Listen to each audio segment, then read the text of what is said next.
Hello and welcome to Daily English Voices. My name is Mia, and I'm so happy you're here today, because this episode is designed to help you build calm, confident English for real life. Think of it as a friendly walk through an ordinary week, where every step gives you a useful sentence, a clear pattern, and a small moment to practice.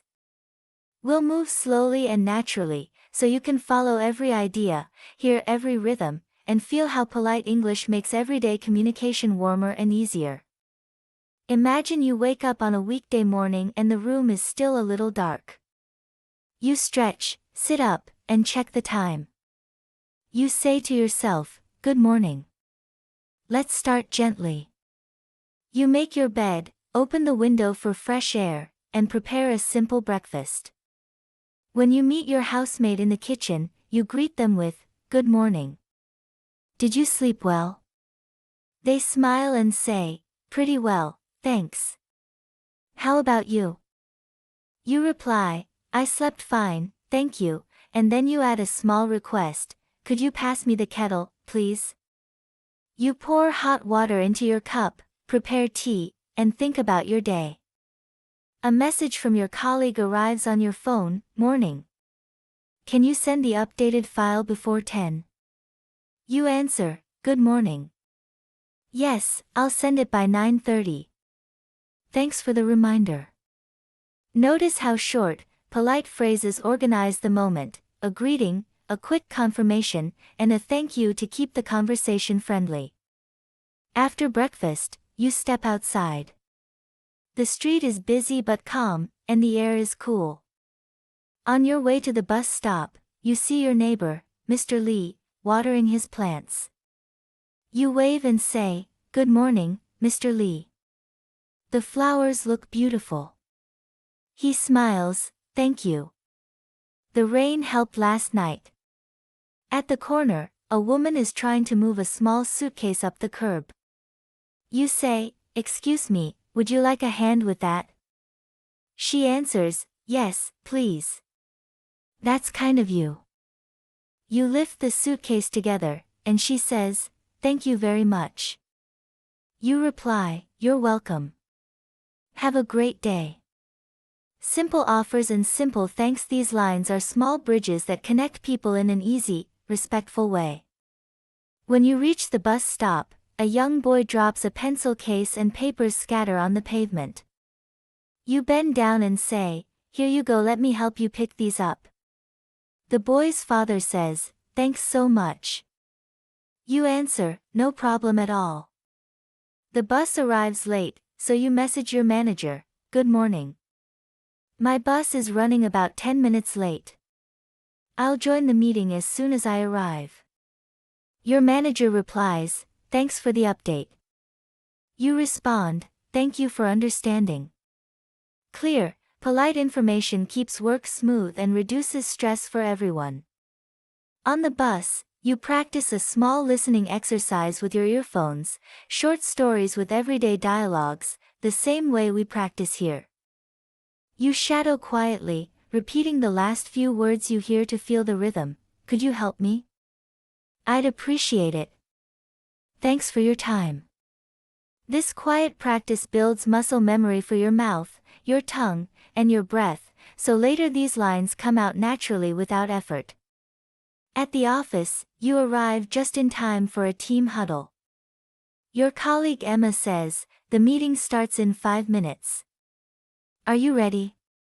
You smile, "Yes, I'm ready. Thanks for checking." In the conference room, you take a seat, open your notebook, and greet the client on the screen, "Good morning. It's a pleasure to meet you. Thank you for joining us today." The client answers, "Good morning. Thank you for having me." During the call, you use clear signals to make communication smoother. "Could you please repeat that? If I understand correctly, you'd like the draft on Friday. Thank you for clarifying." When you present your idea, you keep your sentences simple. First, we'll confirm the requirements. Second, we'll prepare the timeline. Third, we'll send a short summary by email. The client nods and says, that sounds good. You close with, perfect. I'll follow up this afternoon. Thank you for your time. After the meeting, you head to a nearby bakery for a short break. You greet the shopkeeper, good morning. Could I have 1 loaf of whole wheat bread and 2 croissants, please? The shopkeeper replies, of course. Anything else? You say, no, thank you. That's all. When you pay, you add, have a nice day, and you receive, you too, in return. These short exchanges are like gentle exercises for your voice. You are training your mouth to choose soft beginnings, could I, would you mind, may I please, and warm endings, thank you, that's very kind, I appreciate it. Back at the office, an email from a client arrives. Could you confirm the delivery time? You reply, thank you for your message. The delivery is scheduled for Thursday at 10 a.m. Please let me know if you need any changes. You've answered the question, you've confirmed the detail, and you've invited the client to continue the conversation if necessary. After lunch, your manager asks, can you review Anna's report this afternoon? You say, yes, I can. I'll send feedback by 4 p.m. When you finish reading, you walk over to Anna's desk and say, great structure. I have 2 small suggestions. First, a clearer title on page 1. Second, a short example in section 3. Otherwise, it reads very well. She smiles, thanks for the advice. You answer, you're welcome. Happy to help. Later, you leave the office and go to the post office to send a package. At the counter, you say, good afternoon. I'd like to send this package to New York, please. How much does it cost? Could you send it express? The clerk checks the weight, that will be $15. It will arrive in 3 days. You reply, perfect. Thank you very much. When you step outside, a light rain begins. You share your umbrella with an elderly man who forgot his. Please, come under. It's raining harder than it looks. He says, that's very kind. Thank you. You answer, my pleasure. Where are you heading? He points toward the bus stop, and you walk together for a minute or two before saying goodbye with a warm, have a pleasant evening. At the supermarket, you practice gentle requests again, excuse me, could you tell me where the brown bread is? An employee answers, it's on the 2nd row. You say, thank you so much. At the cashier you add, hello. Did you have a busy day? The cashier smiles, very busy, but good. You say, that's good to hear, and end with, thanks. Have a great evening. These are tiny conversations, but they are real English in real situations, and every polite exchange makes you more confident for the next one. When you get home, the house is lively. Your partner calls from the kitchen, welcome home. How was your day? You reply, busy, but good. Thanks for asking. Can I help with dinner? They hand you a cutting board, yes, please. Could you slice the tomatoes? You say, of course, and you practice short, useful family lines while you cook. Could you pass the salt, please? Would you like more rice? Thank you for the meal. Later, you sit with the children to check homework. Your son asks, how do I ask for water politely? You say, you can say, could I have some water, please? Or, may I have a glass of water, please? He repeats the sentence, and you smile, perfect. That sounds very polite. Your daughter shows you a drawing. You respond, that looks wonderful. I love the colors you chose. Could you tell me what you drew? She explains, and you nod, excellent. That's a clear description. After dinner, you call your parents. Good evening, Mom. How are you? She says, I'm fine, dear. How's your week? You reply, it's going well, thanks. We might visit on Saturday. Would that be convenient? She answers, yes, we'd love that. You close with, great. We'll see you then. Thanks for your time, Mom. Have a restful evening. Notice the combination of a warm greeting, a gentle question, a clear plan, and a kind goodbye. Before bed, you write a short email to your team. Thank you all for today's work. Tomorrow we'll finalize the draft and send the summary by noon. Please let me know if you need support. You set your alarm and prepare your clothes, because small habits reduce morning stress and give you more space to speak calmly. The next day begins earlier than usual. You decide to walk to the station. On the way, you meet your neighbor's child who is struggling with a bicycle chain. You say, excuse me, do you need a hand? The child nods, yes, please. You fix the chain together, and the child says, thank you so much. You reply, you're welcome. Be careful and have a great ride. At the station, you go to the ticket window, good morning. I'd like a return ticket to Greenfield, please. The clerk says, that will be $15. The train leaves in 10 minutes. You answer, thank you. Could you tell me which platform? The clerk points, platform 2. You say, thanks for your help, and walk away with confidence. On the train, a passenger asks, is this seat taken? You answer, no, go ahead. Please, have a seat. You exchange a few lines about the weather and the city light, friendly small talk, and then you read a short article aloud, quietly, to practice pronunciation. You underline 3 polite phrases to use later. I appreciate your help, would you mind if, and, thanks for your patience. At the client's office, you are welcomed by a young coordinator. Thank you for coming. You respond, it's my pleasure. I'm here to share a few practical steps for clearer communication. In the meeting, you explain, we'll begin with a short checklist, then a brief example, and finally a simple template you can copy. Please feel free to interrupt me if something isn't clear. Someone asks a question, and you say, that's a great question.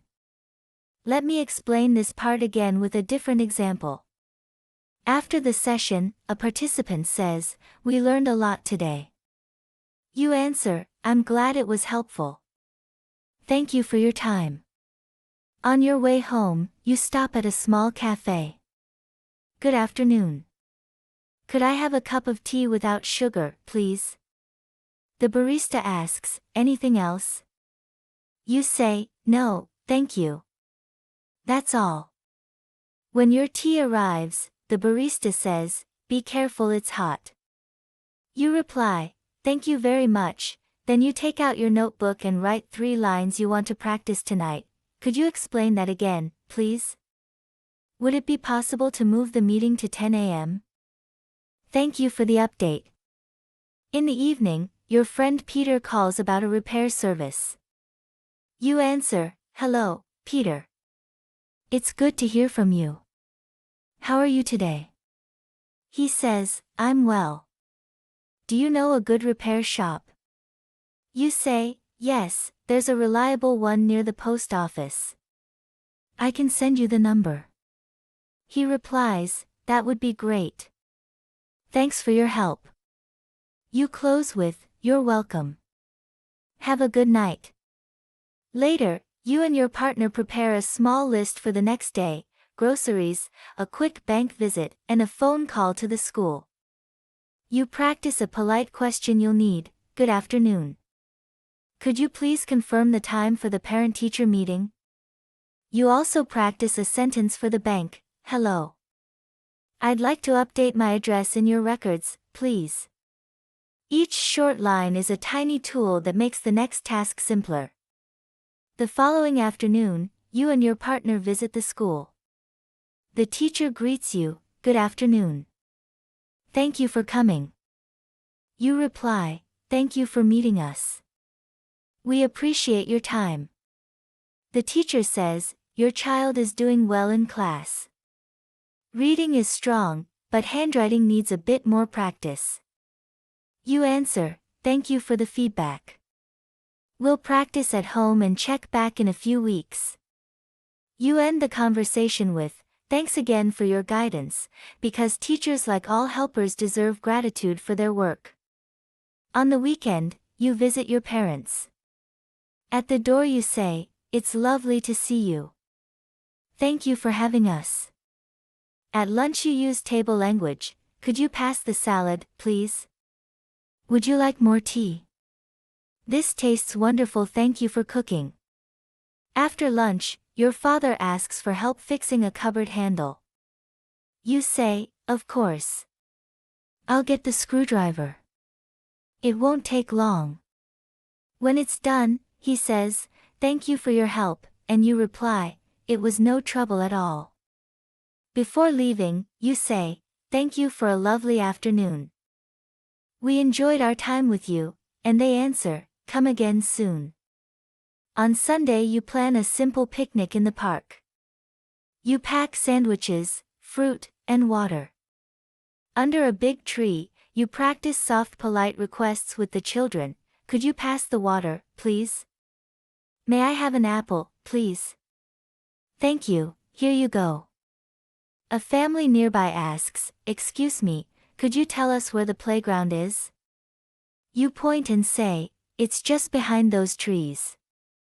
They reply, "Thank you so much," and you answer, "You're welcome." These moments show your children that kindness and clarity are practical skills, not only nice ideas. In the evening, you prepare for Monday with 3 calm steps. You set your alarm, you choose your clothes, and you write a short plan for the morning. Then you practice reading aloud for 5 minutes. You choose a paragraph with polite requests and say them slowly, clearly, and softly. "Could you repeat that, please? Would you mind sending the file today? Thank you for your help." You focus on gentle sounds, on the music of the sentence, and on breathing before you speak. The next day, you meet a new colleague in the elevator. You say, "Good morning. I'm Mia. Welcome to the team."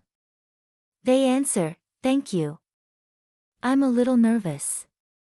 You reply, "That's normal. If you need anything, please let me know." During a meeting, you help them by modeling kind interjections. "If I may add a point, that makes sense, thank you for the clarification." Afterward you send a follow-up note, "Great to meet you today. Here's a short summary of our plan. Please reach out if you have any questions."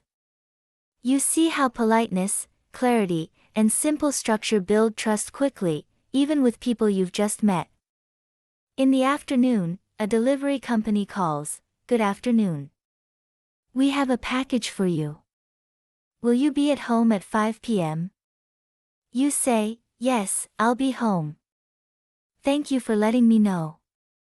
Then you message your partner, "The delivery arrives at 5.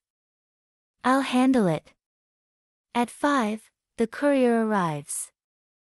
You greet them, "Good evening. Thank you for delivering this." They hand you the package, you sign, and you add, "Have a safe evening." Small courtesies make long days easier for everyone. Later, you help your child prepare a short presentation. You say, "Let's start with a friendly opening, 'Good morning, everyone. Today I'd like to talk about,'" then one clear point, one simple example, and a polite ending, "Thank you for listening. Do you have any questions?" Your child practices twice, and you smile, that sounds clear and confident. Before bedtime, you reflect on the week. You remember the bus stop, the bakery, the office meeting, the school visit, the family lunch, the polite phone calls, and the quiet minutes of reading aloud. You notice a pattern, Every situation becomes lighter when you begin with a greeting, make a clear request, and end with thanks. You write one final reminder in your notebook: polite English equals small lines plus steady practice plus kind tone. Then you close your notebook and say softly, "Good night. See you tomorrow." And that's the heart of today's episode: everyday English built from calm habits, polite patterns, and gentle practice. Use "good morning," "could you please," and "thank you" as your daily tools. Read aloud for a few minutes each day to strengthen your mouth and your confidence. Shadow short lines when you walk or clean or wait for the bus. Keep your sentences short and your voice friendly. If you do this, step by step, you'll feel your English become smoother, warmer, and more natural in the places where you need it most: at home, at work, in shops, on the phone, and out in the world. Thank you for spending your time with me today. I'm Mia, this is Daily English Voices, and I'm proud of the care and consistency you're bringing to your learning. Keep these phrases close, repeat them often, and notice how small words make big differences in people's days. Have a peaceful evening, a gentle night, and a strong, confident tomorrow.